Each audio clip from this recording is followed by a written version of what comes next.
Stanford Pass. My Muslim brothers call me Abu Mujahid.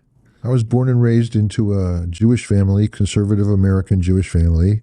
My parents were good and decent people, and they taught me monotheism at a very early age. Singing and saying, "Hear, O Israel, the Lord our God is one." Yeah. These are my earliest remembrances of any spiritual training, and our parents did it. They taught us early on about that there's only one God, and that religion is about character. I first heard about Islam a long time ago.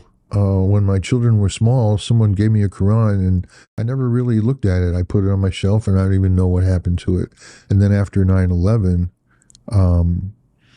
I looked into that as well, and I was talking to my friends, and I said, Muslims couldn't have done this.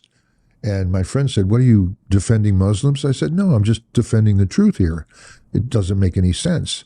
And 2009, I was living what I thought was the dream. I was retired. This was like my sundown years. This was my dream.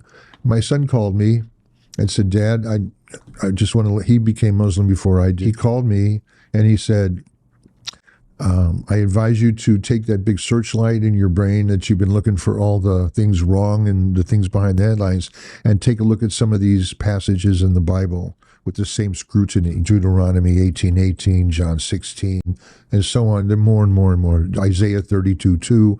If you look objectively at these things, it's like, there they are, if you don't have any filters on when you're looking at it." After my son told me over the phone to look here and there in the Bible, I had a dream about Muhammad. I was sleeping,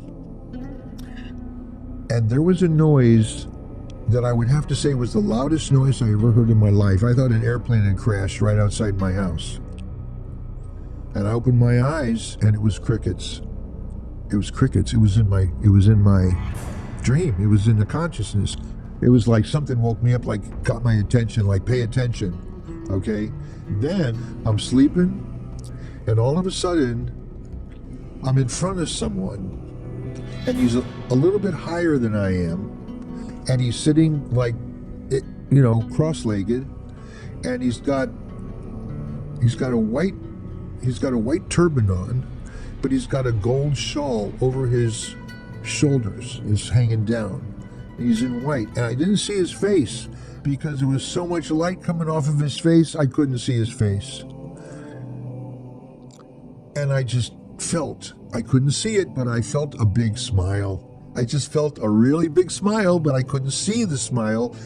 But again, words are only 10%. Remember, the frequency was, he was happy to see me. And I was like, there were no words. That was it. And then I told my first imam about this, and he said, that was Prophet Muhammad, peace be upon him. And it was like a welcome, like, hell, welcome, It was like, we've been watching you all these years, and come on in now, you're ready, you're ripe. Chest opened up like a French doors, and tears were flying out of my face like birds. It wasn't like they were rolling down my cheeks. They were flying out. I watched them. The tears were actually, and I was going, what's going on here? It was like, welcome. This is the truth. And I felt intuitively the thread of the straight path going back to Abraham because I'd studied Hebrew school, and I'd been in a monastery on part of my journey. I was looking everywhere. I had 3 years in a monastery. So I studied the Bible, the New Testament. I knew the Old Testament somewhat from being Jewish. And my son had called me and told me to look. I'm sitting there looking at the Bible, and I'm looking at the words. I was sober in all ways, and I was looking at this book, and it was as if someone had highlighted with a yellow highlighter. A three-dimensional yellow highlighter had been drawn across the words that my son told me to look at. And they came up off the page at me. In 18:18 of Deuteronomy, where God says, I'm going to send a prophet like you, I'm going to put words in his mouth. And then in John 16, it says, someone's coming who's not going to say anything of himself. He's going to say what's given to him to say. And I saw the mirror image. I saw the parallel of, okay, I saw Isaiah 32:2. I'm getting goose flesh just talking about it. Isaiah 32:2, where he says, Allah, the sun started up in Seir. No, it started up at Sinai, and then it came up higher in Seir, and then it crested at Paran. And I did some research into that, and what that's referring to is that Allah gave Musa, peace be upon him, the tablets, the law at Sinai. Jesus, peace be upon him, overcame Shaitan at Mount Seir, and Paran is the ancient name for Mecca, where Muhammad was born, peace be upon them all.